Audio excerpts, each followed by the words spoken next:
राजकारणात कधी आला आणि ते कुणामुळे आला? कोल्हापूर शहरातले लोक महापालिकेत मला बघायला आले. जनता ही प्रामाणिक कार्यकर्त्याच्या नेहमी पाठीशी राहते. लोकांना कुष्ठगी बांधवाला भेटली मला ऊर्जा आहे. बरोबर. सर्वसाधारण ओपन मधून माझ्या पत्नीला निवडून देतात. त्यांचे जे उपकार आहेत, मी माहिती अधिकारामध्ये जवळजवळ 25,000 पेपरचं वाचन केलेलं आहे. त्या 24 तास माझा मोबाईल सुरू असते. सगळ्या जनतेला माहिती आहे, शहराला पण माहिती. मला जनता नेता बनाते, नेता नेता नाही बनाते. पहिला घोटाळा मी पार्किंगचा काढला. भ्रष्टाचाराची मुळे किती खोलवर बसलेली आहे. पण 3 वर्षे माझं फार मोठा संघर्ष केला. खरं आनंद मात्र झाला. पेढे कशाला आणले साहेब? काय तुम्हाला विचार होते? भावनिक झालेला आहात याच्याबद्दल. हत्ती आणलेला मी सांगितलं, साहेब तुमची मी हत्तीवरनं मिळवून काढणार. आणि जनतेची कामं करताना पण नगरसेवकानं शिपाईसारखी कामं केली पाहिजे. सगळ्यात मोठा घोटाळा जो गाजला तो टिग्या. कोट्यावधीची ऑफर मला आली, दबाव आला. हे सिद्ध करायला मला 3 वर्ष लागले. मी कागदपत्राशिवाय बोलत नाही. न पिण्याची म्हणजे बंटी साहेबांनी आमदारकी पणाला लावली. देखील स्वतः 35 वेळा रक्तदान केले. म्हणजे त्यावेळेला देखील BBC लंडनला बातमी झाली. नमस्कार, मी राहुल सोडोलीकर आणि तुम्ही बघायला सुरुवात केला आहे डिजिटल करून.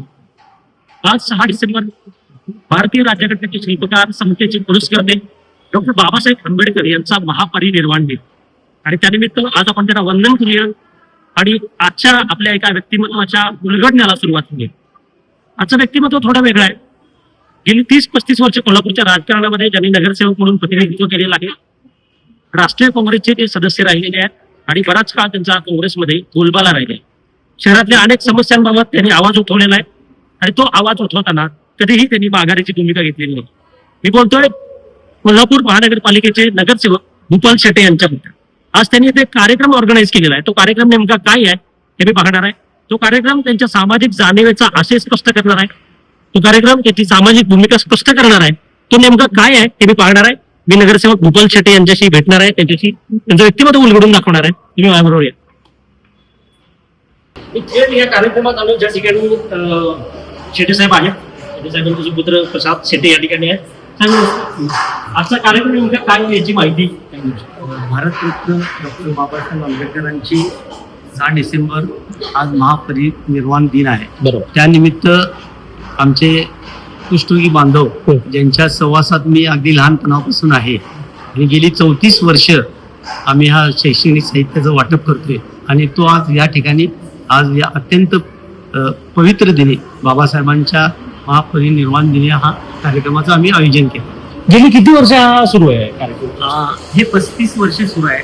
पण मी वयाच्या 20व्या वर्षापासून या बांधवांच्या सानिध्यात आहे. मी माझे कार्यक्रम त्याचबरोबर मायाताई जे आता आंतरराष्ट्रीय स्तरावर आहेत त्यांची देखील या ठिकाणी सर्व माझा मुलगा प्रसाद, पंडितराव फुके, नितीन पवार, नितीन गोरे, बाबू गायकवाड, शिवाजी सुंदरे, परत फारुख उल्लावर, त्यानंतर प्रकाश तलुरे आहे, त्यानंतर नितीन गोळे आहेत, धनंजय पाटील आहेत. सर्व या ठिकाणी माध्यम आहेत आणि नेहमी रोहित आहेत.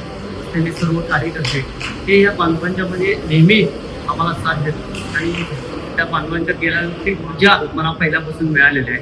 त्यामुळं गेल्या जवळजवळ हे 20व्या वर्षापासून यामध्ये आता माझं 66 सुरू आहे आणि नित्य हा आमचा कार्यक्रम सुरू आहे. 35 वर्ष सुरू केलेला. नेमकं काय वाटप करता तुम्ही या दिवशी? या दिवशी शालेय शिक्षणासाठी जे लागणार आहे शालेय साहित्य आम्ही दरवर्षी त्याच्या मुलाला देतो. त्याचबरोबर अनेक इतर समाजातील गरीब वंचित मुलांना देखील आम्ही शैक्षणिक साहित्याचं वाटप करतोय. माझ्या पत्नी देखील राणा सामानीमध्ये शिक्षिका होत्या, मुख्याध्यापक म्हणून काम केलेलं आहे. माझी मुलगी आता मोठा इंजिनियर आहे आणि सातत्य आम्ही ठेवलेलं आहे. म्हणजे त्या बांधवांमध्ये जे आम्ही जे प्रेम ठेवलेलं आहे त्या ठिकाणी जे आमच्यावर प्रेम ठेवलेलं आहे आणि त्यावेळेची परिस्थिती फार अवघड होती. म्हणजे वारा जरी लागला तरी कुष्ठरोगी बांधवाला काही लोक आज्ञेने लोक दगड लांब ठेवायचे. आमच्या भगिनी पाणी जरी ओढ्यावर जरी आणायला गेले तरी लोक त्यांच्या अंगावर धावून राहायचे. मग आम्ही त्यांना दाखवायचं, आम्ही त्यांच्याकडे या स्थानी आम्हाला मदत नसतो काय. काही लोकांनी आमच्यावर टीका देखील केली की गोपाळ शेटेंना पुस्तक झाला. पण ज्या नजरेनं जे लोक बघतात कुष्ठरोगी बांधवांच्याकडे ते खरे कुष्ठरोगी बांधव आहेत. दृष्टिकोन वंचित असा का म्हणत? हा वंचित. त्यानंतर बसमध्ये कोण घेत होते, KMT मध्ये कोण घेत होते अनेक हॉस्पिटलमध्ये कुठेतरी कुष्ठरोगी बांधवांना एका साईटला ॲडमिट करायचं, मग आम्ही तिथे जाऊन आंदोलन करायचं. त्यांना डॉक्टरना सिस्टरना सांगायचं की आपल्याच घरातले हे लोक आहेत, त्यांना असं ठेवता कामा नये. असं वेळोवेळी आंदोलन केले. रेशन कार्ड मिळत नव्हते. आणि त्याचबरोबर आता मी ज्यांचं नाव घेतलं म्हणजे मायाताई रणोरे, आता हे आंतरराष्ट्रीय स्तरावर पोहोचलेलं आहे. आणि त्यांच्या माध्यमातून आणि आम्ही कोल्हापूर महापालिकेमध्ये मी गेले 90 पासून जवळजवळ 4 वेळा मी निवडून आलो. माझी पत्नी एकदा निवडून आलेली आहे. पत्नीला ओपन विभागानंतर निवडून दिले आमच्या सर्व समाज बांधव आणि कार्यकर्ते. दुसरं महत्वाचं म्हणजे माझे सूचक अनुमोदक 90 कुष्ठरोगी बांधव आहेत. माझ्या सगळ्या ऑफिसचं उद्घाटन असू दे, काय असू दे, मी कुष्ठरोगी बांधवांच्या हस्ते केलेलं आहे. त्याचबरोबर कोल्हापूर महापालिकेमध्ये सातत्याने 10 वर्षे संघर्ष करून कुष्ठरोगी बांधव हे समाजापासून वंचित असतात. त्यांची पोषणाची जबाबदारी हे महाराष्ट्र शासनाची आणि कोल्हापूर महापालिकेची आहे. आणि असंच 10 वर्ष आम्ही प्रयत्न केला. मायाताईंनी सर्व आमच्या कुष्ठरोगी बांधवांनी साथ दिली आणि महाराष्ट्रातला पहिला निर्णय घेतला कोल्हापूर महापालिकेने की दर महिन्याला त्यांना आधी 1500 रुपये चालू दर महिन्याला. आणि तो निर्णय संपूर्ण महाराष्ट्रातल्या महापालिकेला लागतो. त्यासाठी 10 वर्ष आम्हाला संघर्ष करावा लागला. आता आम्ही 5000 रुपयाची मागणी केलेली आहे आणि ती देखील आम्ही पूर्णत्वाला नेल्याशिवाय राहणार. अतिशय सुंदर आणि अतिशय देखणा असा हा उपक्रम जो सगळ्यांनी स्वीकारला, महाराष्ट्रभर राबवला, त्या उपक्रमाचं आपण कौतुक केलं पाहिजे. नगरसेवक म्हणून प्रतिनिधित्व करत असताना समाजातल्या सगळ्या घटकांच्या बरोबर समाजातल्या परिघाबाहेरची जी माणसं आहेत, ज्यांना बाहेर ठेवले गेले, गावकुसाबाहेर ठेवले गेले, त्यांचा विचार, त्यांचा आचार हा मुख्य प्रवाहामध्ये येणं फार गरजेचं असतं आणि त्यासाठी काम करणं गरजेचं आहे. गोपाल शेट्टी साहेब त्याबाबत काम करतायत. त्यांचा हा उपक्रम मी जाणून घेणार आहे, तो काय आहे हे बघणार आहे, तुम्हाला दाखवणार आहे. साहेब, आपला कार्यक्रम सुरू करा. मला प्रतीक्षा आहे की तुम्ही नेमकं काय करताय हे बघणार. Thank you sir.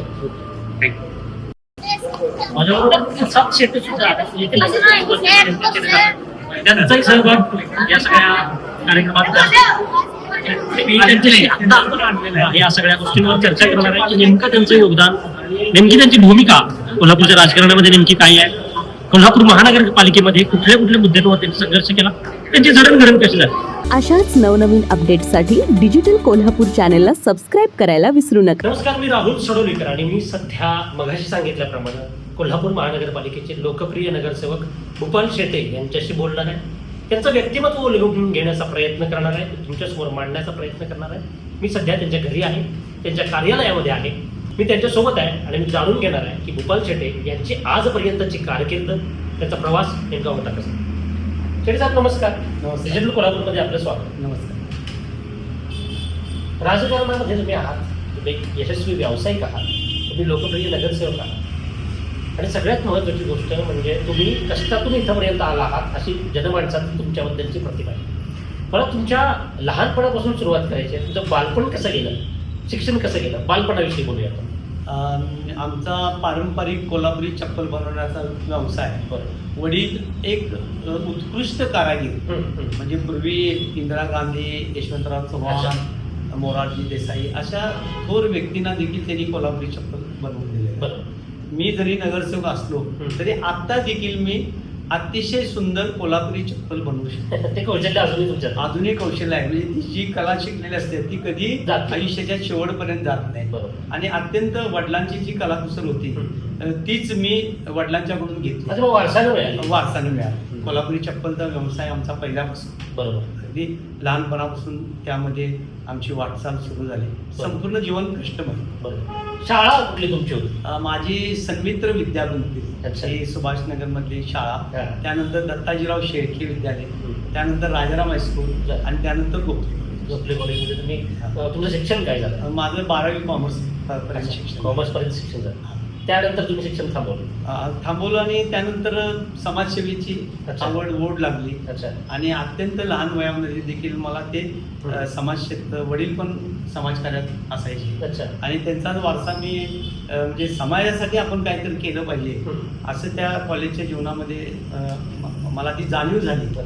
आणि मग कॉलेज बंद करून व्यवसायाबरोबरच सामाजिक क्षेत्रात मी काम केलं. वडिलांचा तुमच्यावर प्रभाव आहे असं मला तुमच्या बोलण्यातून जाणवतं. वडिलांचा नेमका स्वभाव कसा होता, त्यांचा नेमके विचार काय होता? वडील म्हणजे अत्यंत म्हणजे कुठलंही त्यांना खोटं किंवा अशी लबाडी चालायची नाही.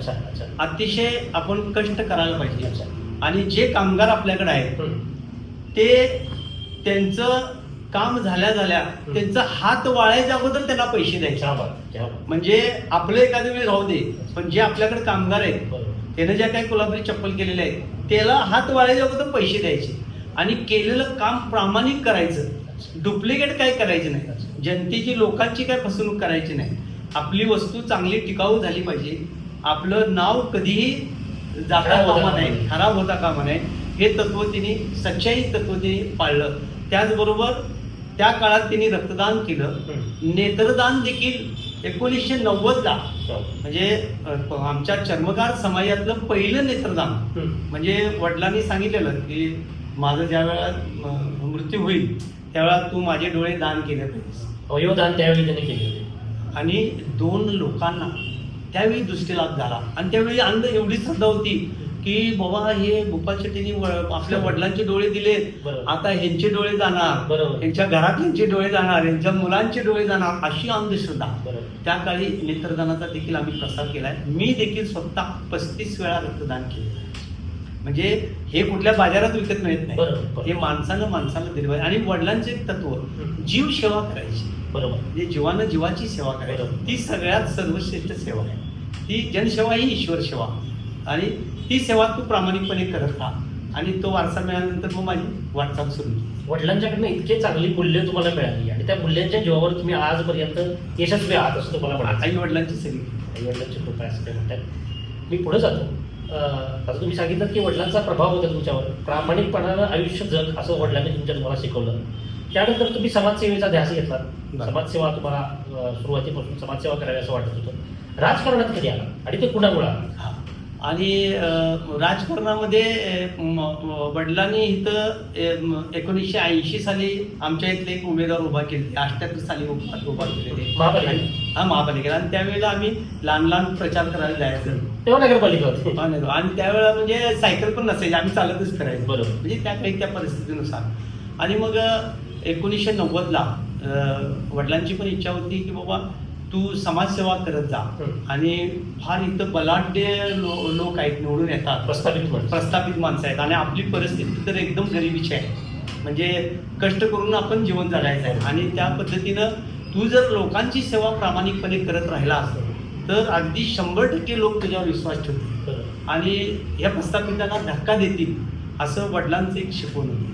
आणि मग कार्यकर्त्यांचं जाळं, मी करत असलेलं काम, त्यावर लोकांचा विश्वास आणि सच्चाईवर माझा जास्त भरोसा आहे. सत्यावर, म्हणजे सत्य ईश्वरशी पण मान म्हणून सांगितलं. त्यामुळं सत्यावर तू वाटचाल केला, अनेक 100% त्यात तुला अडथळे येणार, पण सत्य हे सत्यच राहणार आहे. त्याला त्रास होईल, पण तू जे त्या सत्याने जर वागलास तर नक्कीच तू प्रस्थापितांना देखील धक्का देशील. आणि त्या पद्धतीने मी 90 साली तो प्रयत्न केला. 90 सालची इलेक्शन कोणाच्या विरोधात लढली आपण? 90 मध्ये होटकर सोनवणे त्या काळचे, म्हणजे आता काही त्यातले लोक नाही, म्हणजे एक विषय काढला म्हणून त्यावेळी म्हणजे फार प्रस्थापित लोक होते ते. आणि माझ्या अगदी सामान्य कार्यकर्ता, म्हणजे सायकल आणि 5 वॉर्डचा 1 वॉर्ड. हा, त्यावेळेला मग 5 वॉर्डचा 1 वॉर्ड. आणि वडिलांनी म्हणजे सुरुवात केली आणि म्हणजे मी निवडून आलो त्याच दिवशी वडिलांचं एका 4 दिवसात दुःखद निधन झालं. तर वडिलांची एक इच्छा होती की बाबा माझा मुलगा तरी निवडून यायला पाहिजे. आणि मी निवडून आलो आणि फार संघर्ष करावा लागला. आणि असा प्रभाव होता की कोल्हापूर महापालिकेची इलेक्शन ही पैशावरच होती. त्याला उत्तर दिलं जनतेनं की माझ्यासारखा सामान्य कार्यकर्ता, म्हणजे त्यावेळेस साधी लुना होती, म्हणजे मी निवडून आल्यानंतर लुना घेतली. त्याच्याबद्दल आम्ही सायकलवरच होतो. त्याच्या आधी तुम्ही सायकलवरच करत होता? आणि जे प्रस्तावित होते त्यांच्याकडे म्हणजे इम्पॉर्टंट गाड्या होत्या. आणि मग त्यावेळेला जनतेनं मला एवढं उचलून धरलं की 90 साली मी ज्यावेळेला निवडून आलो त्यावेळेला कोल्हापूर शहरातले लोक महापालिकेत मला बघायला आले की ह्या एवढ्या प्रस्थापिताला पाडून हा एवढा एक व्यक्ती, म्हणजे ह्या सामान्य कार्यकर्ता कसा निवडून आला. आणि 90ला मी निवडून आलो. आणि त्यावेळेची इलेक्शन ही एवढी म्हणजे संघर्षमय झाली आणि तुल्यबळ आर्थिक विरुद्ध सामाजिक. पैशाचा वापर त्यावेळेपासून निवडणुकांमध्ये प्रचंड पैशाचा वापर, प्रचंड. म्हणजे त्यावेळी म्हणजे आम्हाला जे बघायला कधी पैसे मिळतील का नाही असं वाटायचं, तिथे वाटत पैसे. आणि त्याला उत्तर मात्र जनतेनं दिलं. म्हणजे जनता ही सत्ता म्हणजे पैसेवान असू दे, कोट्याधीश असू दे, अब्जाधीश असू दे, त्याला खाली आणायचं काम पण ही जनता करू शकते. म्हणजे आर्थिक म्हणजे जे म्हणतात की बाबा आम्ही पैशावर आर्थिक ताकद, मग टाटा बिर्ला पंतप्रधान झाले असते, सगळेच आमदार खासदार कोट्याधीश करोडपती, नगरसेवक पण करोडपती झाले असते. हे सर्व खोटं आहे. जनता ही प्रामाणिक कार्यकर्त्याच्या नेहमी पाठीशी राहते. माझा स्वतःचा अनुभव आहे की 1000 नाही 1 करोड टक्के कोट्याधीशाला जर काम करणारा तो माणूस नसेल तर त्याला घरी बसवते आणि एका सामान्य कार्यकर्त्याला उच्च पदावर नेते. आणि ती घटना ह्या शहरामध्ये, कारण इथं पैशाचा प्रचंड महापूर व्हायचा, म्हणजे त्यावेळेला देखील BBC लंडनला बातमी झाली होती. एवढा मोठा हा या प्रभागामध्ये पैसा वापर हा म्हणजे जिल्ह्यात नाही, महाराष्ट्रात नाही, देशात झालेलं होतं आणि BBC लंडनला बातमी होती की सगळ्यात पहिला पैशाचा वापर ह्या वॉर्डमध्ये झाला. मी ज्या भागात निवडला आणि ते तुमच्यासाठी आव्हानात्मक होतं, तरी पण तुम्ही जिंकलात. जनतेच्या जोरावर, माझ्या कार्यकर्त्याच्या जोरावर. कार्यकर्ते कधीही माझ्याकडे अपेक्षा केली नाही.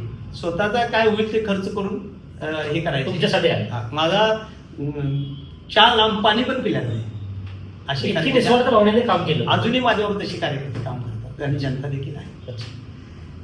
किती वर्ष झाली आज आता 1990 म्हणजे जवळजवळ 35 वर्ष झाली. मी 4 वेळा निवडून आलो.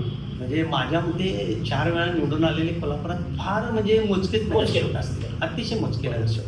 त्यानंतर दुसरे छत्रपती शाहू महाराजांच्या या नगरीमध्ये घटना या शाहूराजाच्या जनतेने दाखवून दिली की मी SC म्हणजे मी जातपात काय मानत नाही, प्रवर्गात नाही. डॉक्टर बाबासाहेब आंबेडकरांनी घटना आणि जे रिझर्वेशन दिलं त्या महामानवाला देखील माझं अभिवादन आहे. आज महापरिनिर्वाण दिन आहे. तर ओपनमधनं त्यावेळेला आमची 2-2.5 मतं आणि ओपन लोकांची संख्या जास्त. मग आम्ही निश्चय केला की बाबा उभा राहायचं, ओपन झालेलं आहे तर आपण ओपनला संधी द्यायची. पण मी काम केलेलं, माझा एक स्वभाव आहे की ज्या क्षेत्रात आपण आहे तिथं पूर्ण वेळ द्यायचा. आणि मी पूर्ण वेळ सामाजिक कार्यकर्ता आहे. माझा व्यवसाय आहे, पण आता माझी मुलं बघतात, माझे कामगार बघतात आणि मला वेळ आहे, आवड आहे की जनतेचं काम करायचं, ही माझी ऊर्जा आहे. नाहीतर मी माझ्या व्यवसायात वेल सेटेड आहे. मी आंतरराष्ट्रीय दौरे केलेले आहेत. सिंगापूरचे पंतप्रधान, इजिप्तचे पंतप्रधान देखील आमच्या कोल्हापुरी चप्पल वगैरे मी भारताचं प्रतिनिधित्व केले 1987ला निवडून यायच्या अगोदर. म्हणजे माझी धडपड आहे. मी फार मोठ्या प्रमाणात अजूनही व्यवसाय करू शकतो, पण माझ्या हातून ते आता कमी झालेलं आहे. कारण सामाजिक काम हा माझा श्वास झालेला आहे, हे माझं जीवन झालेलं आहे आणि माझी ऊर्जा आहे. तसं मी आता वेल सेटेड आहे. लोकांना भेटायला लोकांना कुष्ठरोगी बांधवांना भेटली मला ऊर्जा आहे. बरोबर, ते तर त्याविषयी मी बोलेनच तुम्हाला. आणि मग मी तिथं लोकांना विनंती केली की नाही की बाबा इतकी वर्ष तुम्ही मला निवडून दिलेलं आहे आणि मी काय पत्नीला उभा करत नाही, पण या शाहूराजाच्या नगरीमध्ये म्हणजे मराठा बांधव असू दे, मुस्लिम बांधव असू दे, इतर समाजाचे बांधव असू दे, त्यांनी एवढं प्रेम केलं की कोल्हापुरातली पहिली घटना की सर्वसाधारण ओपन मधून माझ्या पत्नीला निवडून दिलं. त्यांचे जे उपकार आहेत, त्यांनी जे केलेलं केवढा मोठा म्हणजे त्याग आहे की आमच्यासारख्या सामान्य माणसाला देखील म्हणजे माझी पत्नी त्यांना निवडून दिलं. अनेक इतिहास झाला त्या छत्रपती शाहूराजाच्या नगरीमध्ये आणि ते उपकार देखील मी कधी विसरू शकत नाही. सामाजिक सलोख्याचं एक फार मोठं सुंदर उदाहरण यांनी सांगितलं की खुल्या प्रवर्गातून SC कास्टमधल्या एका महिलेनं निवडून यावं आणि लोकांनी भरभरून मतांनी त्यांना निवडून द्यावं. हा खरं तर राजर्षी छत्रपती शाहू महाराजांच्या पुरोगामी कोल्हापूरचा खरा वारसा आहे असं आपण या ठिकाणी साहेब म्हणूया. त्यामुळे पुढच्या प्रश्नाकडे जाईल. तुम्ही आतापर्यंत मला सांगितलं की 35 वर्षांचं तुमचं राजकारण आहे. राजकारण लोक हा तुमचा ऊर्जेचा भाग आहे. तुमचा व्यवसायही त्या काळामध्ये तुम्ही सुरू ठेवला होता. एका बाजूला व्यवसाय सुरू करत असताना दुसऱ्या बाजूला राजकारण ही फार अडचणीची किंवा तारेवरची कसरत असते. उद्योग उभा करणं सोपी गोष्ट नाही. जगातली अवघड गोष्ट जर कुठली असेल तर ती उद्योग उभा करणं आहे. आणि तो ब्रँड डेव्हलप करत असताना कोल्हापुरी चपलेचा आणि तो विदेशात पाठवत असताना, एक्सपोर्ट करत असताना दुसऱ्या बाजूला राजकारण आहे. राजकारणामध्ये आव्हान असतात, प्रति आव्हान असतात. ती कशी पेलत होतात, या दोन्ही गोष्टी कशा सांभाळल्या?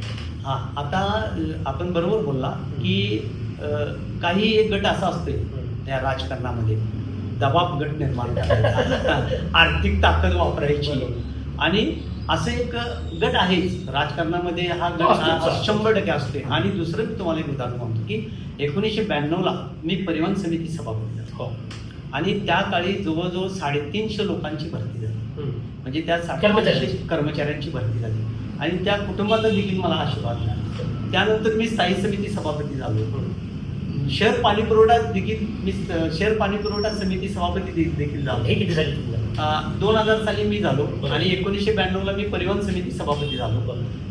मागासवर्गीय सभापती त्या ठिकाणी आमच्या चर्मकार समाजातला पूर्ण झाला नाही. तो पण इतिहास घडला. तो पण इतिहास छत्रपती शाहूराजांच्या नगरीमध्ये घडला. दुसरा इतिहास असा घडला की स्थायी समिती सभापती देखील मागासवर्गीय कोण झाला नाही, तो देखील इतिहास घडला. आणि उपमापौर देखील आमच्या चर्मकार समाजातला कोण झाला नाही, तो देखील इतिहास या छत्रपती शाहूराजांची जनता हे करू शकते. हे मूर्तिमंत उदाहरण आहे. कारण माझ्यासारखा चर्मकार समाजातील व्यक्ती आज परिवहन समिती सभापती होते, स्थायी समिती सभापती होते आणि उपमापौर होते.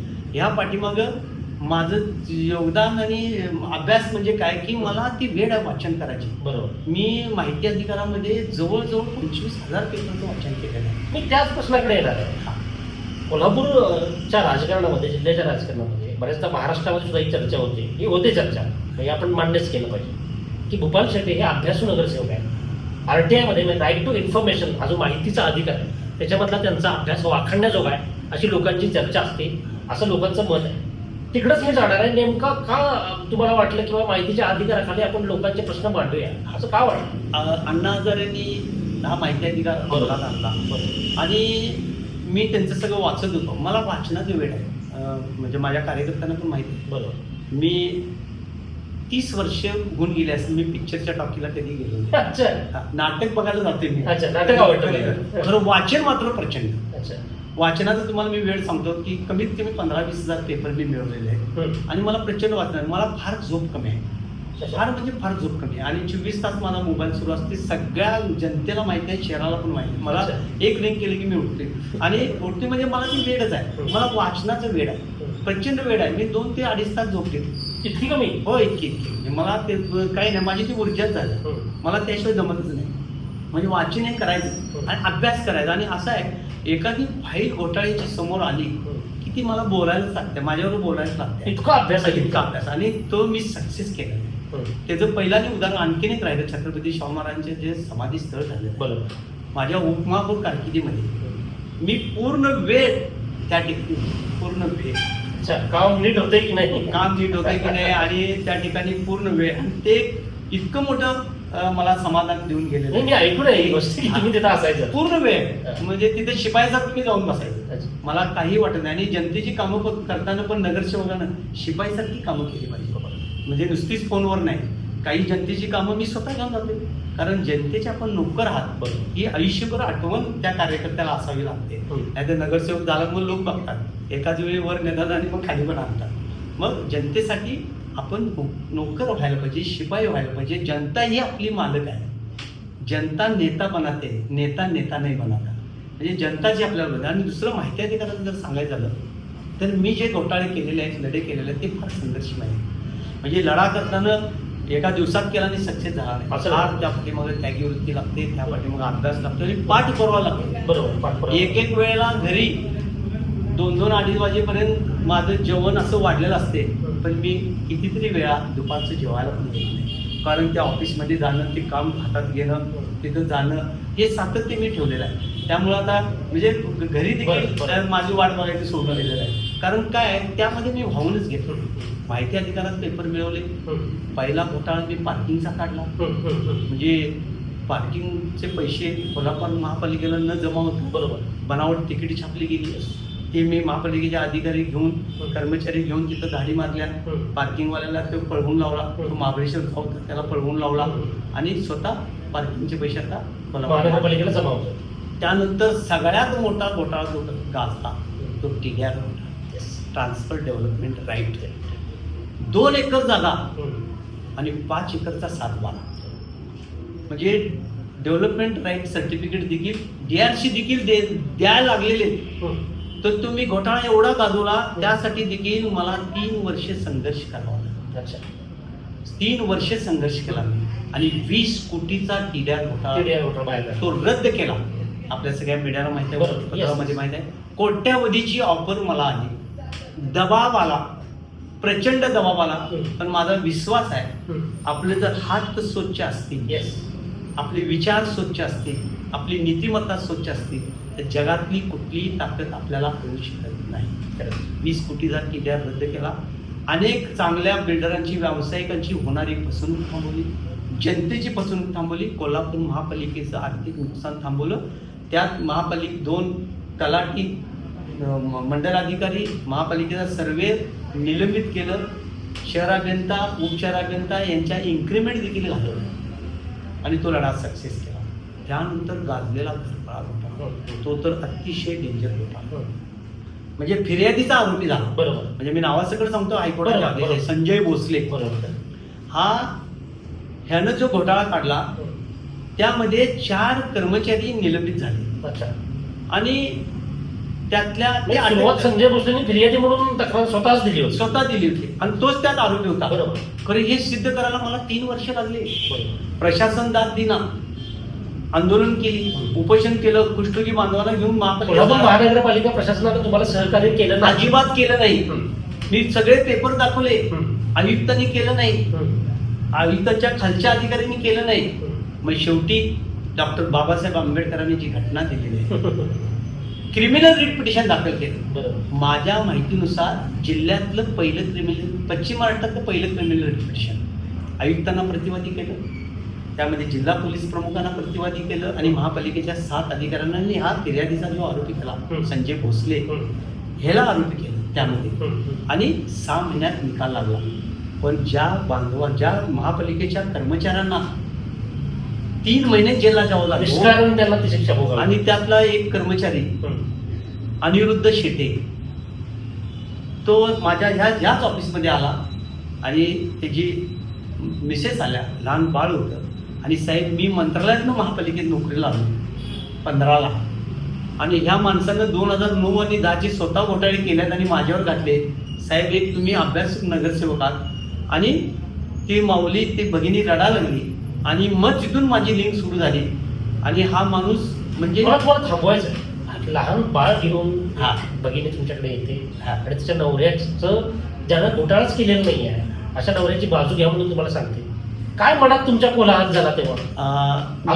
काय वाटलं? मी साक्षात मी स्वतःलाच पाहिलं की हा माझ्यावरच अन्याय झालेला आहे. माझी काय परिस्थिती होईल, त्या भगिनीची काय परिस्थिती, त्या बाळाची काय परिस्थिती होईल आणि मला ते फार मी भावनात झालो आणि ते म्हणले साहेब तुमच्याकडून मला न्याय मिळेल.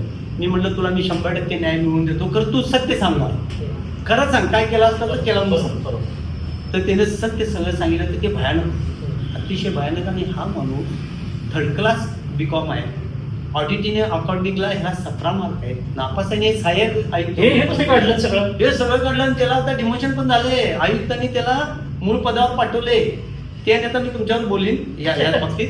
आणि मग 3 अहवाल बनवले, सगळे अधिकारी याला सामील. 3 अहवाल बनवले वेगवेगळे घरफाळा घोटाळ्याचे. एवढे मोठे IAS अधिकारी एवढं सांगून सगळे पेपर देऊन सभागृहात लक्षवेधी देऊन सभागृहात सगळे कागदपत्र, मी कागदपत्राशिवाय बोलत नाही. मी कधी एखाद्या व्यक्तीचा घोटाळा असू दे किंवा त्याने केलेलं जे कृत्य असेल तर ते कागदपत्रामध्ये पुराव्यानिशी दाखवायचं.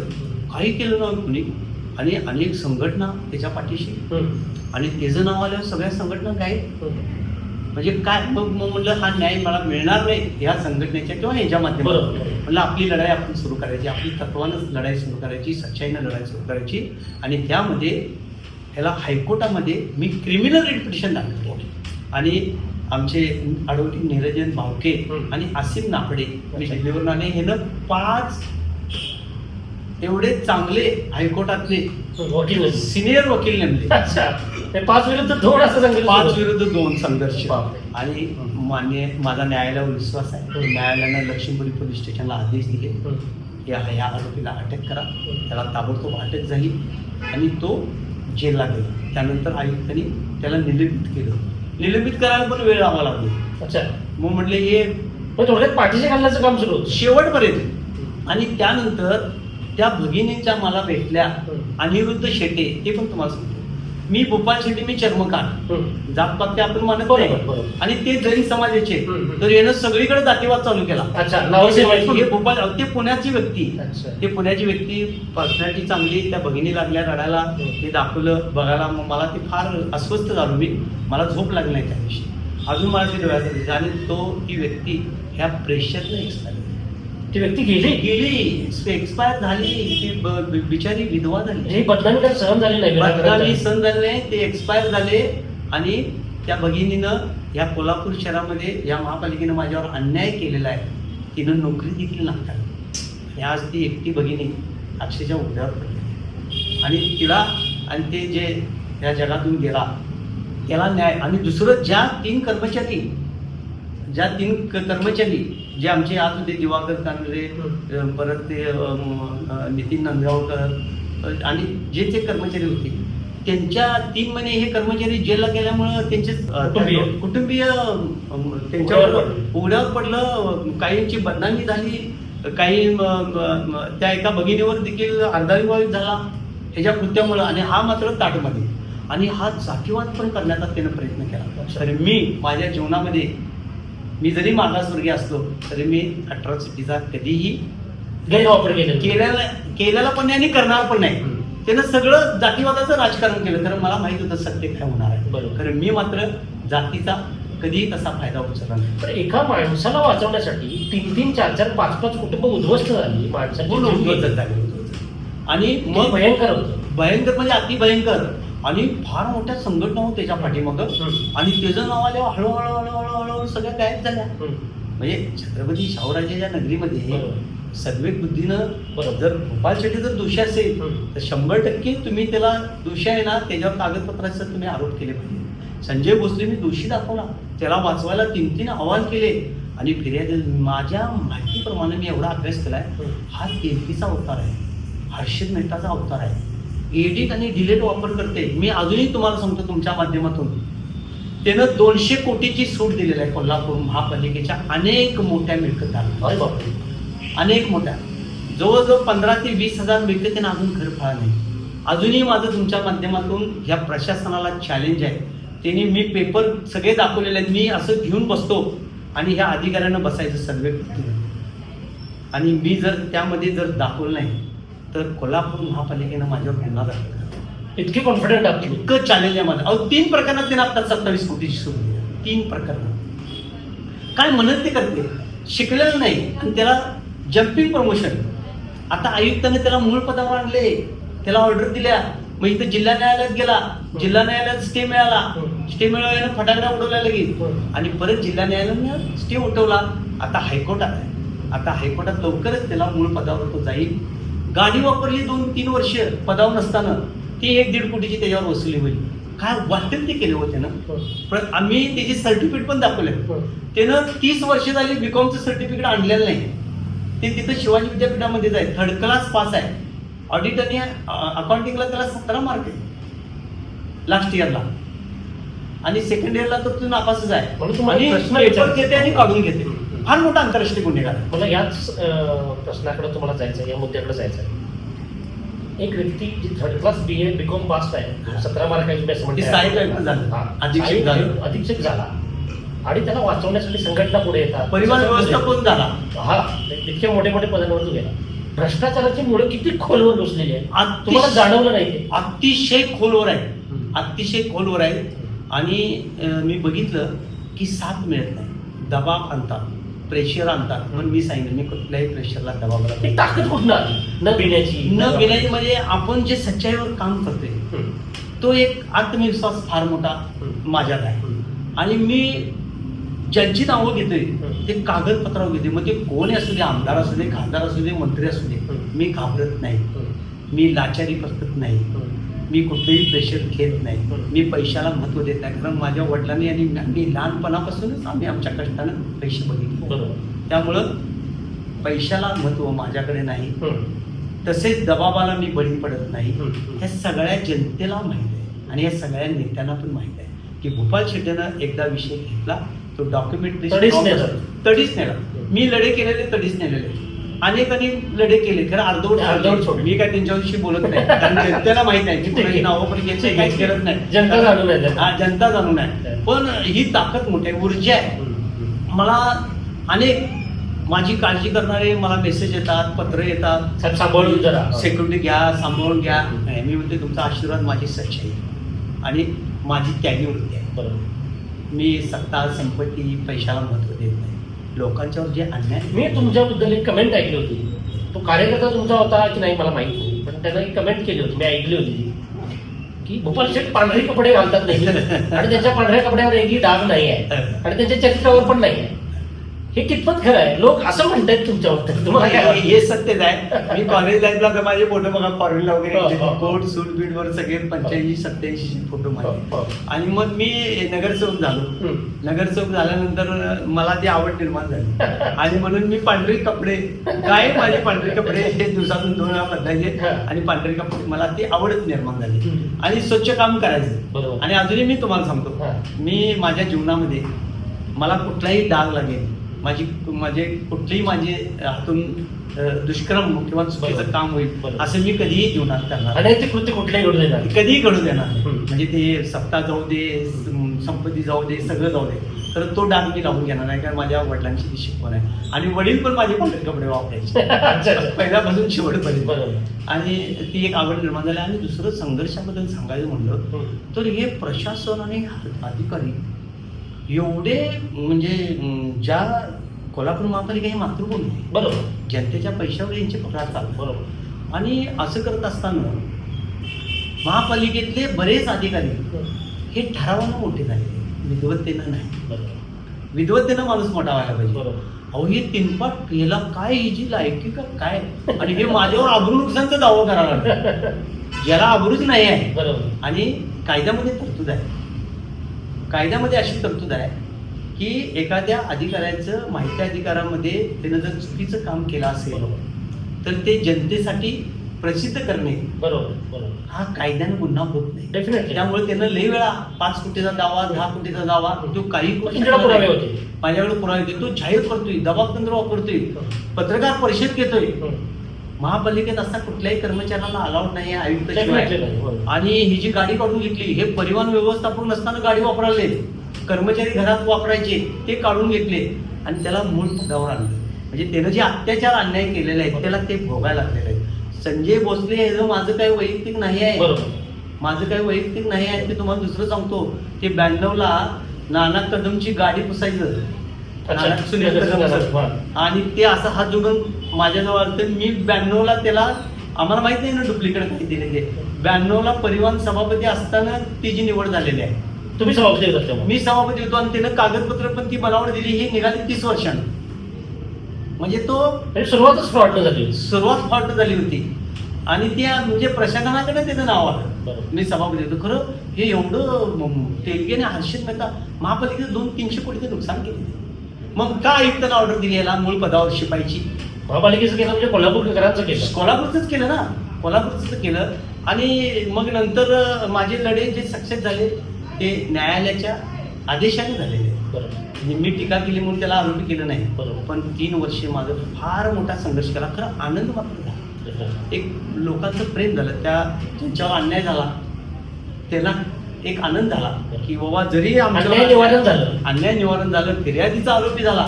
म्हणजे हे पश्चिम महाराष्ट्राचं पहिलं उदाहरण आहे. आणि जेलला गेला आणि आता निलंबित केले तरी देखील लाज नसल्यासारखं आणि महापालिकेत येऊन बसायचं. म्हणजे काय सांगण्याची काय निगरगट्ट वृत्ती, निगरगट्ट वृत्ती. अहो जरा तरी सच्चाई पाहिजे माणसाकडे, जरा तरी नीतिमत्ता पाहिजे. सगळं आपण सोडून जाणार आहे. बरोबर. मग तुम्हाला कबीरांची एक दोहा सांगतो. बरोबर. कबीर असं म्हणतात, 2 दुआ सांगतो. कवडी कवडी माया जोडी रुपया लाख, हे माणसा तू लाखो रुपये खिच केली आठवण के बरोबर. आणि तू असे पैसे जमवलेस, हा काही व्यवसायात तू पैसे जमवले, चांगली गोष्ट आहे. कोणाचं तर लुबाडून फसवणूक करून जे पैसे मिळवलेस, मग ते म्हणतात ह्या मार्गाने तू पैसे मिळवू नकोस. आणि जे तू कष्टाने पैसे मिळवलेले आहेस ते ज्ञान यज्ञासाठी वापर, गोरगरिबांच्यासाठी वापर, वंचितांसाठी वापर. ते म्हणते नाही माझी तिजोरी. तुमचं नाव काय? येल्लो करतात फळ मला पेन्शन साहेबांनी करून दिलं. हा. मला आता मिळाली, महिना अखेरला पेन्शन मिळाली अच्छा. म्हणून मी बेळगावला मग तुम्हाला कोणी बोलवलं का तुम्ही स्वतःहून आला? मी स्वतःहून आलो. स्वतःहून आलाय? आता आमचा इथे इंटरव्ह्यू सुरू होता, तुम्ही अचानक मध्ये आला.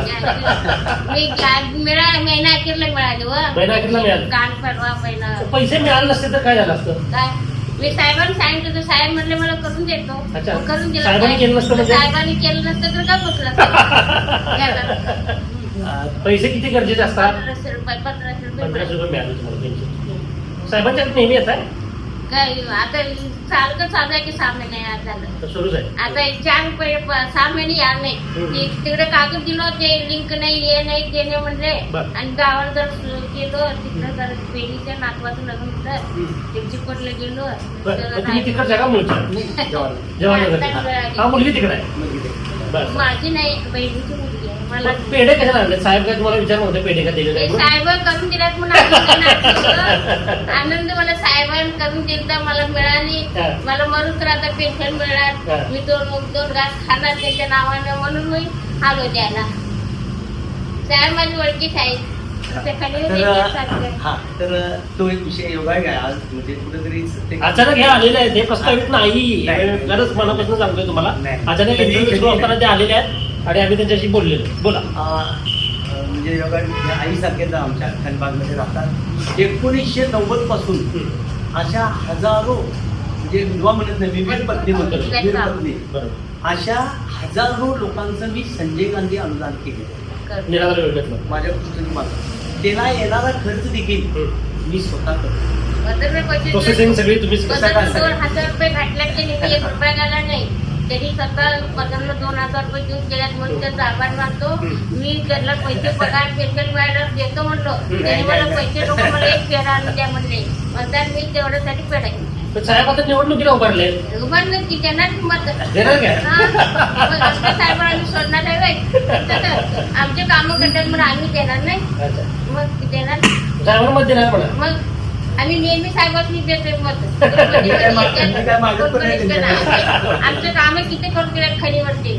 पाण्याचं याचं त्याचं नळाचं बोरिंगचं मंडळाचं सगळं कामं करते केलं या साहेब. आजी इथं आलेल्या आहेत. या आजी कशा आल्या तुम्हाला माहिती आहे? ही आजींची एंट्री ही प्री प्लॅन्ड एंट्री नव्हती, हे मी निक्षून सांगतो. माझ्या पत्रकारितेची शपथ घेऊन सांगतो, कारण हे खरं आहे. राजकीय पॉडकास्ट करत असताना तो प्री प्लॅन्ड असतो, अजिबात नाही. हा प्री प्लॅन नव्हता.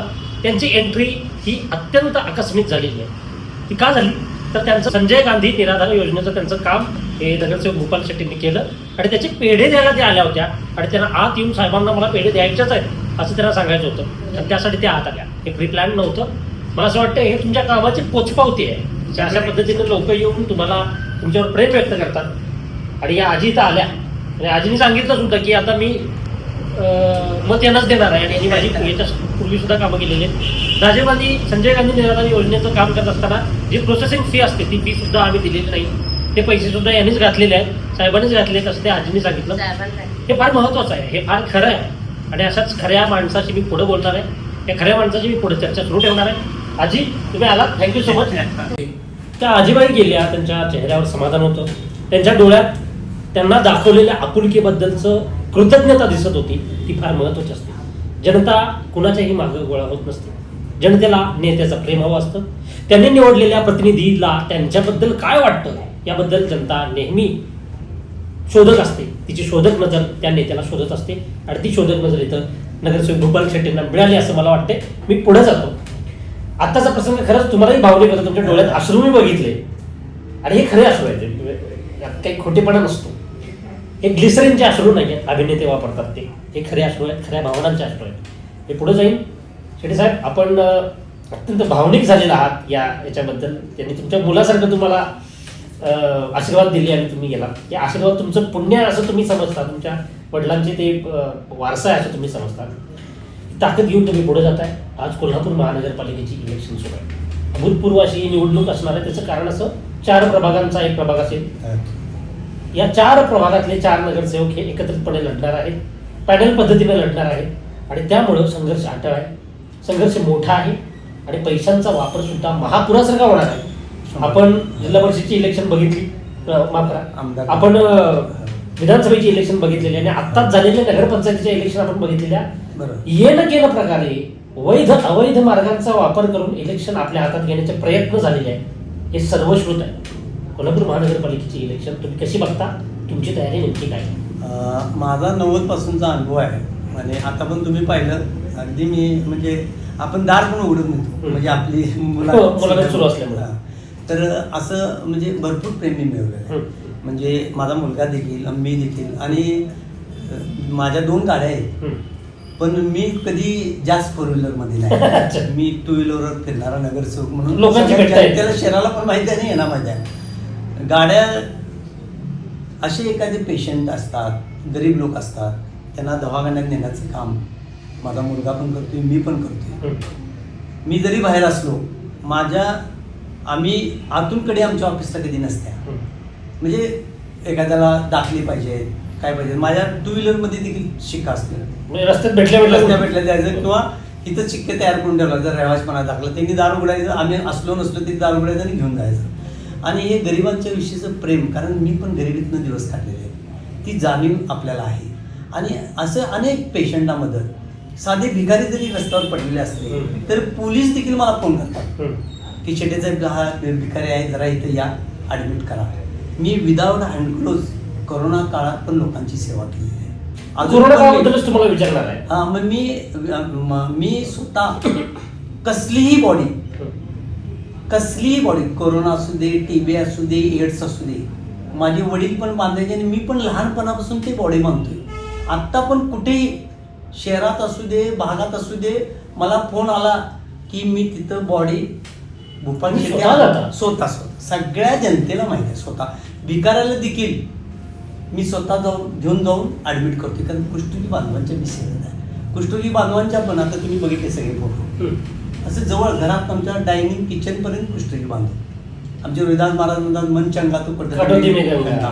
तर हे प्रेम आहे. आणि गरिबीतनं दिवस काढल्यामुळं राजकारणाचा सत्तेचा तर भाग सोडून द्या, बरोबर, असा कुठलाही गरीब आणि कुठलाही कार्यकर्ता आमच्याकडे आलेला आहे आणि त्याला कधीही आम्ही रिकाम्या हातानं पाठवले असं कधीही होणार नाही. किंवा मी मदत केल्यावर तू मला मदत करायला पाहिजे असं कधीही नाही. म्हणून इतके दिवस मी राजकारणात टिकलेलो. आता तुम्ही जे विचारलं म्हणजे राजकारणाचं बोलूया आणि नंतर करोना काळातलं बोलूया. राजकारणामध्ये सत्तेचा आणि पैशाचा वापर हा मोठ्या प्रमाणात पहिल्यापासून सुरू आहे. आता तो प्रचंड वाढला. म्हणजे Guinness book of world records मध्ये नोंद झाली आता की भारतामध्ये सत्तेसाठी किती कोट्यावधी अब्जावधी रुपयाचा चुराडा व्हायला लागला आहे जनतेच्या पैशाचा. ते गिनीज बुक ऑफ वर्ल्ड मध्ये रेकॉर्ड झालं. म्हणजे इतकं ते वरच्या लेवलपर्यंत पोहोचलेलं आहे की काय वाटेल ते करायचं पण सत्ता मिळवायची. पण माझा अजूनही आत्मविश्वास आहे या जनतेवर की जो माणूस काम करतोय, जो कार्य करतोय त्याला जनता ही विसरत नाही. त्याचं मूर्तिमंत उदाहरण माझं आहे. मग मी इतक्या वेळेला आमचे विरोधक काय वाटेल ते प्रचार करतात, खालच्या तऱ्हेनं करतात, पण मी कधी खालची पातळी प्रचारात राबवत नाही. इलेक्शन झाली, मतदान संपलं की त्या राजकारणाचा विरोध संपला की दुसऱ्या दिवसापासून मी विरोधकाचं पण काम करायला चालू करतो. आणि विरोधकांना पण माहिती आहे कारण विरोध आपण कधी करत नाही. आणि सत्तेच्या संदर्भात, सत्ता मिळवण्याच्या संदर्भात ह्या कोल्हापूर महापालिकेमध्ये प्रचंड मोठ्या प्रमाणात महापालिकेच्या निवडणुकामध्ये पैशाचा वापर हा 100% होणार आहे. मी तुम्हाला थोडं थांबवतो. तुम्ही मला आता संत रोहिदास महाराजांचं एक उदाहरण सांगितलं, मन चंगा तो कटोते मी गंगा. संत रोहिदास हे उत्तर भारतातले प्रचंड मोठे संत, ज्यांचं साहित्य आज सुद्धा लोकांच्या मुखोद्गत आहे. अमृतसरमध्ये त्यांना रैदास म्हणतात, रैदास महाराज. उत्तर प्रदेशमध्ये त्यांना रविदास म्हणतात, महाराष्ट्रामध्ये त्यांना रोहिदास म्हणतात. ही एकाच संतांची 3 नाव आहेत. कबीरांच्या बरोबर दोहे रचून आपला व्यवसाय सांभाळत समाजाला मुक्तीचा मार्ग देणं, समाजाला परिवर्तनाचा मार्ग देणं, या संत रोहिदासांचा तुमच्या आयुष्यावर काय प्रभाव पडला? अगदी 100% प्रभाव पडला. डॉक्टर बाबासाहेब आंबेडकरांनी देखील त्यांच्या बाबतीत फार मोठा अभ्यास केलेला आहे. तर रोहिदास आमच्या वडिलांचं ते तुम्हाला सांगितले, मी 2 डोळे आमच्या वडिलांचे नेत्रदान केले आणि ते उच्चवर्णीयांना बसवले. मी चर्मकार. मग ते उच्चवर्णीय झाली की चांभार तर विकास महाराज तुमचे काय म्हणतात, बरोबर. मै भी चामका तू भी चामका, बरोबर. मै भी चामका तू भी चामका. हा. चाम बिगर कोण आहे, बरोबर. चाम का है दुनिया सारा कहे हृदा चमार. म्हणजे सगळ्यांनाच चामडा आहे. हे डोळे उच्च वर्णीयाला बसले ना, बरोबर. मग ते झाले की चर्मगार. माझ्या वडिलांचे 2 डोळे उच्च वर्णीयाला बसले, बरोबर. मग कुठे राहिली जात पात. बरोबर. आता काही लोक मानतात, बरोबर. पण कुठे राहील. म्हणजे हे संत हृदास हे क्रांतिकारी संत होते, डेफिनेटली. कर्मयुगी संत होते, कष्ट कर्म आणि ज्ञानयुगी संत होते. मगाशी मी तुम्हाला अनेक कवी संत हृदास असं म्हणतात, ऐसा चाहू राज में सबको को मिले ज्ञान और अन्न तो रोहिदास रहे प्रसन्न. वाह. हे रोहिदास महाराज म्हणतात, या जगात त्या व्यक्तीला पहिलं ज्ञान मिळालं पाहिजे आणि त्याला पोटभर जे वंचित आहेत, गरीब आहेत, त्यांना अन्न मिळालं पाहिजे. तर रोहिदासाला प्रसन्न वाटेल. म्हणजे काय रोहिदास महाराजांची दुआ. कबीरांची दुसरी एक दुआ माझ्या मते राहिली. कबीर असं म्हणतात, कबीरा जब तुम पैदा हुए तब तुम रहे जग असे. या जगातला विश्वातला माणूस ज्यावेळेला जन्माला येतो त्यावेळेस तो रडत येतो, जग असत असतं. म्हणतात, बाबा हे तुला जे जन्म मिळाला, ह्या जन्मामध्ये तू गोरगरिबांची वंचिताची सेवा केली पाहिजे. मिळालेलं जे धन आहे, जी संपत्ती आहे, जी सत्ता आहे, ती गोरगरीब वंचितासाठी तू वापरली पाहिजे. शिक्षणासाठी मदत केली पाहिजे. म्हणजे ज्ञान यज्ञाला तिने महत्व दिलेलं आहे, शिक्षणाला महत्व दिलेलं आहे, त्यासाठी केली पाहिजे. मग एक जण म्हणतात, नाही माझी सत्ता, माझी संपत्ती, माझा पैसा, थोडं असं म्हणतात, ऐसी करणे करो मुसाफिर तुम असे जग या. ज्यावेळेला ह्या जगातनं आपण जाणार आहे त्यावेळी लोकांनी आठवण काढायला पाहिजे, बाबा झाले नगरसेवक, झाले आमदार, झाले खासदार, झाले मंत्री, काहीतरी करून गेले. नाहीतर तिथं अशी चर्चा होत्या, गेलं बरं झालं, हे पैसे मिळवले, हे मोठा भ्रष्टाचार केला. मग अधिकारी असू दे, नेता असू दे. म्हणजे एक आदर्श कबीरांनी जे विचार दिले ते किती जीवनाला म्हणजे तारक आहेत, किंवा माणसानं कसं वागलं, बरोबर. कसं आपलं ध्येय ठेवलं पाहिजे. बरोबर. काय अर्थ आहे बघा, ऐसी करणे करून मुसाफिर तुम असे जग याद करे. शेवट एंड आहे, मृत्यू आणि शेवटचा एंड हा ठरलेला आहे, अंत ठरलेला आहे. अंत ठरलेला आहे. त्यामुळं किती ह्या क्रांतिकारी संतांनी, बाबासाहेब आंबेडकरांनी, शाहू महाराजांनी जे विचार मांडलेले आहेत ते आजच्या काळामध्ये गरजेचे आहे. फार गरजेचं आहे. मी एका महत्त्वाच्या प्रश्नाकडे तुमच्या जाणार आहे. तुम्ही आता एक फिलॉसॉफी सांगितली की आज खरंच गरजेचे आहे, आत्ता काळात प्रचंड गरजेचे आहे. तर आजही समाजातनं विषमता समूळ नष्ट झालेली नाही, लोकांच्या मनातून जात अजूनही गेलेली नाही, अस्पृश्यता गेली आहे पण जातीभेद गेलेला नाही, हे आपण मान्य केलं पाहिजे. त्यामुळे तो विचार फार गरजेचा आहे. साहेब मी पुढे जाईन.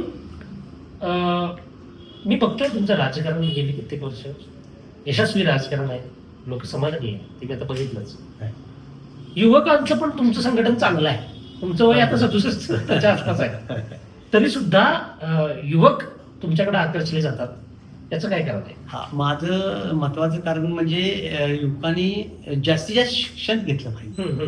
शिक्षणापासून वंचित राहता कामा नये. म्हणजे असं तुम्ही त्याला सांगता. हा, काही असू दे, गरिबाची मुलं जरी परिस्थितीनुसार जरी कित्येक गरिबांची मुलं शिक्षणापासून वंचित आहेत, बरोबर. त्यांना ह्या शिक्षणाच्या प्रवाहात आणायचं, बरोबर. त्यांना व्यायामाची आवड निर्माण करायची, निर्व्यसनी बनवायचं. बरोबर. हे विचार शाहू महाराजांचे विचार, डॉक्टर बाबासाहेब आंबेडकरांनी, महात्मा ज्योतिराव फुले, सावित्रीबाई फुलेंचे विचार, आणि हे जे विचार आहेत हे विचार त्यांच्यात रुजवायचं आणि आपल्या तब्येतीकडे लक्ष दिलं पाहिजे. मनोपासना गरजेचे आहे. हा, हे फार महत्वाचं आहे. आणि त्यामुळं अजूनही मी 67 वर्षाचा असलो तरी आता तुम्ही बघताय माझी तब्येत व्यवस्थित आहे आणि निर्व्यसनी राहायला पाहिजे. आणि मला सांगायला तुम्ही स्वतः निर्व्यसनी आहात. माझ्या कार्यकर्त्यांना माहिती आहे, मी 90 पासून शाकाहारी आहे. आता मांसाहार खाल्ला म्हणून काय हे झालं नाही, असं बरोबर. नाही, शाकाहार मांसाहार घ्यायला पाहिजे बरोबर. ज्याच्यात. पण शिक्षण मात्र 100% घेतलं पाहिजे, व्यायाम केला पाहिजे, तब्येत ही आपली संपत्ती आहे, चांगले विचार डोक्यात घ्यायला पाहिजे. कारण अनेक तरुणांचे काही विचार, काही बुवाबाजी लोक हे त्या अंधश्रद्धेकडे जातात. तर श्रद्धा असावी, खरं अंधश्रद्धा नसते. त्यामुळं अजूनही, आणि मी स्वतः निर्व्यसनी आहे.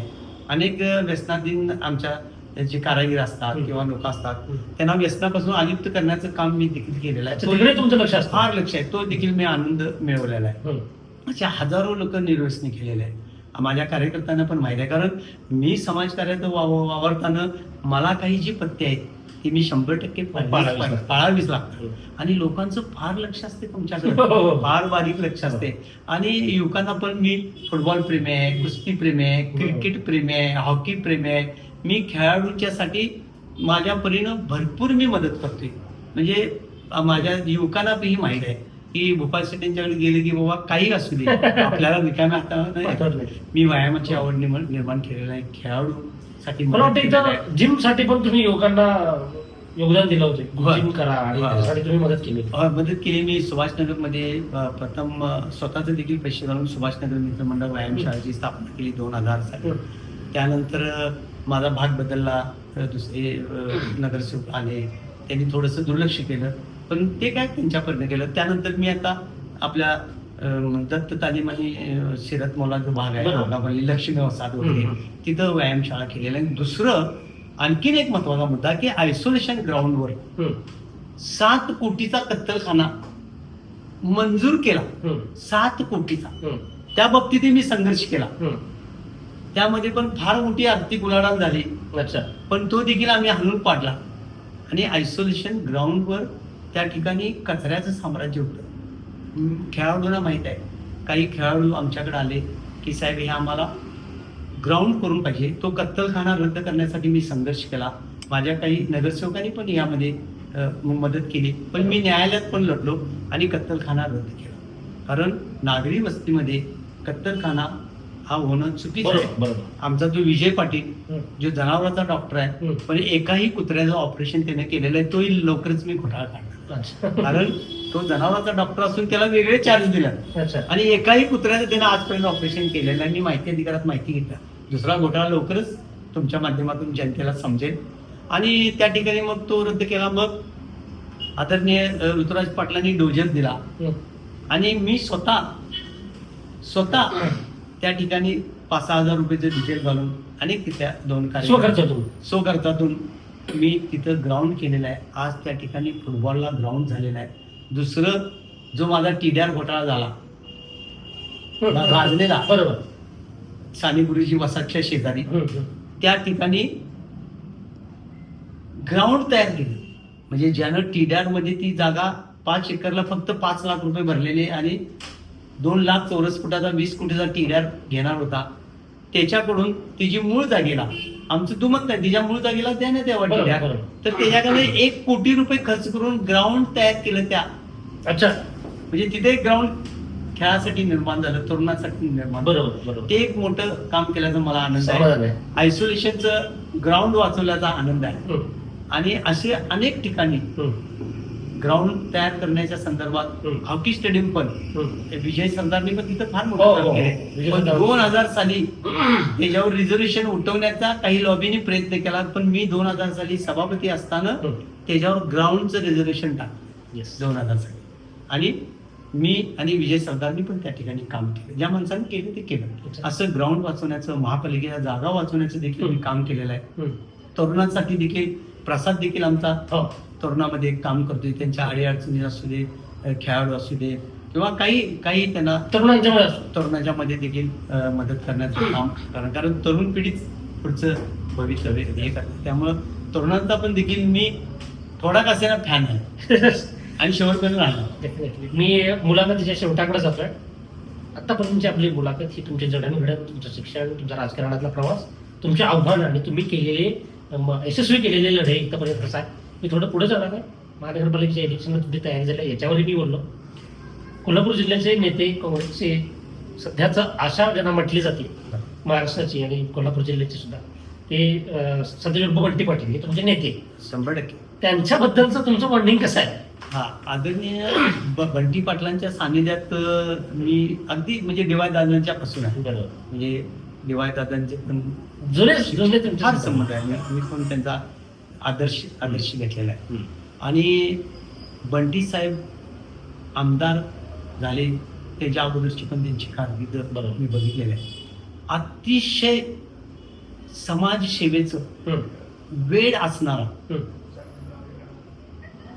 हे आमदार, म्हणजे जनता हीच त्यांची ऊर्जा. म्हणजे माझं जसं आहे बरोबर, त्याच्या पलीकडे पण त्यांचं आहे. बरोबर. कारण त्यांना एवढी वेळ आहे, एवढी आवड आहे की त्यांचा जनता म्हणजे श्वासच आहे आणि फार मोठी दानत पण आहे. गरीब जाऊ दे, वंचित जाऊ दे, आमच्या कुष्ठरोग्यांच्या मध्ये पण त्यांचं काम आहे, दादांचं पण काम आहे, संजय साहेबांचं पण काम आहे. अनेक आमच्या कुष्ठरोगी बांधवांच्या माझ्या विद्यार्थ्यांना वगैरे काही फी घेत नाही. तिथून त्यांच्या कॉलेजमधून नर्सेस झाले, काही ब्रदर झाले, अनेक कुष्ठरोग्यांच्या मुलांना फ्री ऍडमिशन तिथे फ्री ऍडमिशन डी.वाय. पाटील कॉलेजमध्ये पुण्याच्या असू दे, एकही पैसा एकही पैसा घेत नाही कुष्ठरोगी बांधवांना. दादानी ते सुरू केलं आहे, डी.वाय. दादानी तोच आदेश संजय साहेबांनी चालू केलेला आहे, उत्तरायांनी चालू केला आहे, बंडी साहेबांनी तर केलेलंच आहे. कुष्ठरोग्यांचं काम म्हणलं की मग अगदी तुटून पडतात ते. आणि अनेक विद्यार्थीकडून कुष्ठरोगी बांधव नर्सेस झालेले आहेत, क्लार्क झालेले आहेत, आणि अनेक जण शिक्षणासाठी साहेबांची प्रचंड मदत असते. आणि मी बघितलं, मी चिकित्सक माणूस आहे, तर साहेबांची ऊर्जा एवढी मोठी आहे, कामाचा ध्यास घेतला. आता तुम्हाला थेट पाईपलाईनचं सांगतो की 1990 पासून, म्हणजे साहेब त्यावेळेस राजकारणात पण नव्हते. हो. मी म्हणजे ऍक्च्युली 80 पासूनच आहे, असं म्हणलं तर मी 78 पासून आहे. तर आम्ही एवढ्या वाऱ्या केलेल्या आहेत थेट पाईपलाईनसाठी. ओके, तेव्हा नव्हते साहेब, साक्षीदार आहे मी, साक्षीदार. 85 पासून मी त्यात आहे. तर नागपूर वाऱ्या केल्या, आम्ही दिल्ली वाऱ्या केल्या, मुंबई वाऱ्या केल्या. थेट पाईपलाईन योजनेचं फाईल म्हटली की बाजूलाच, कारण ही एका महापालिकेला दिली योजना की सगळ्या महाराष्ट्राला. तर बंटी साहेबांनी आमदारकी पणाला लावली. आता हे विरोधक टीका करतात, त्यांचं काम आहे, पण मी त्यांच्याविषयी पण मी तुम्हाला सांगेन की बंटी साहेबांनी ते जे काम केलेलं आहे ते आजन्म कोण विसरणार नाही, पिढ्या. कारण त्यामधला संघर्ष आम्ही बघितलेला आहे. ते करत असताना ज्या विरोधी राजकीय लोकांनी एवढे अडथळे आणलेले आहेत, एवढे, कारण त्याचा पण मी अभ्यासक आहे, त्याचे पण अनेक पेपर आम्ही मिळवलेले आहेत. वन विभागाच्या परवानग्या तटवल्या, बरं त्यांची सत्ता असताना का पूर्ण केली नाही, तर त्याचं श्रेय हे बंटी साहेबांनाच आहे. आणि त्याचबरोबर ते पूर्ण वेळ सामाजिक कामात आहे.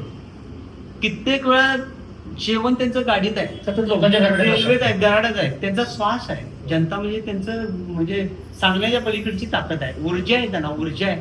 आणि महाराष्ट्रामध्ये असा मी आमदार बघितला नाही की पूर्ण वेळ या समाजसेवेत असणार, सत्ता असू दे नसू दे. आता थेट पाईपलाईनचं पाणी शाहू महाराज चरणी म्हणून मी हत्ती आणलेला, मी सांगितलं साहेब तुमची मी हत्तीवर मिळवणूक काढणार, कारण मी प्रत्येक आंदोलनामध्ये थेट पाईपलाईनचे आहे, अनेक महापौर झाले त्यांच्याबरोबर मी आहे, की ते एवढा मोठा संघर्ष आहे की सांगण्याच्या पलीकडे आहे. थेट पाईपलाईनचं पाणी शाहू महाराजांच्या चरणी म्हणून मी हत्ती आणला, ती साहेबांची मिरवणूक हत्तीवरनं काढायची मी. साहेब म्हणले हत्ती आणला, खरं मग शाहू महाराजांच्या त्या ठिकाणी आम्ही साहेबांना, शाहू महाराजांना वगैरे संजय साहेबांना हार घातला आणि शाहू म्हणजे हत्तीच्या थ्रो हार घातला आणि हत्तीनं पाणी शाहू महाराजांच्या चरणी टाकलं. तर मी त्यांच्याविषयी एवढंच सांगेन की लहर से जो ठुकराता है उसे तूफान कहते, लहर से जो ठुकराता है उसे तूफान कहते. जिन्होंने थेट पाइपलाइन का पूरी करके जो कोल्हापुर शहरवासियों के दिलों में जाके बैठे उसे बंटी पाटील कहते. कितीही कोण काय म्हणू दे, थेट पाईपलाईनचं श्रेय हे बंटी साहेबांना आहे. हे अजूनही त्यामध्ये अडथळे आणतात. तर माझी ह्या राजकीय लोकांना विनंती आहे, तुम्ही अडथळे न आणता, पूर्ण क्षमतेने सुरूच आहे, पण अडथळे न आणता केलेलं काम स्वीकारा आणि अजूनही त्यात काय चांगली मदत करता आली तर करा. अजून तुमच्या हातात सत्ता आहे. अतिशय सुंदर प्रकारे आमची मगापासून चर्चा सुरू आहे. राजकारण हे राजकारण नसतं, तर त्याच्या पुढं जाऊन आपण समाजकारण करायचं असतं. राजकारणापुरतं आपण मर्यादित राहता कामा नये. ही चर्चा मागापासून मी कोल्हापूरचे नगरसेवक भूपाल शेटे यांच्याबद्दल यांच्याशी करतोय. अनेक घोटाळे त्यांनी उघडकीस आणले. इथून पुढे सुद्धा मी थांबणार नाहीये. मला कितीही दबाव द्या, मला कितीही पैसे द्या, मी माझा अडथळा तो मांडणार नाही. माझं काम पुढे ठेवणार. माझ्या वडिलांचा स्वच्छ प्रतिमेचा वारसा मला मिळालेला आहे. मी तो जपणार, मी पुढे जाणार, मी लोकांच्यात मिसळणार असं ते म्हणतात. अशीच व्यक्तिमत्व मी इथून पुढे सुद्धा तुमच्याशी उलगडत जाणार आहे. हे व्यक्तिमत्व तुम्हाला कसं वाटलं हे कमेंट करून जरूर कळवा. भूपाल शेटे यांच्याबद्दल तुम्हाला काय वाटतं हे नक्की कळवा. साहेब, तुम्ही आम्हाला वेळ दिला आणि डिजिटल कोल्हापूरशी तुम्ही बोलला आणि तुमचा संघर्ष सांगितला. त्याबद्दल मनापासून धन्यवाद. आपलेही धन्यवाद.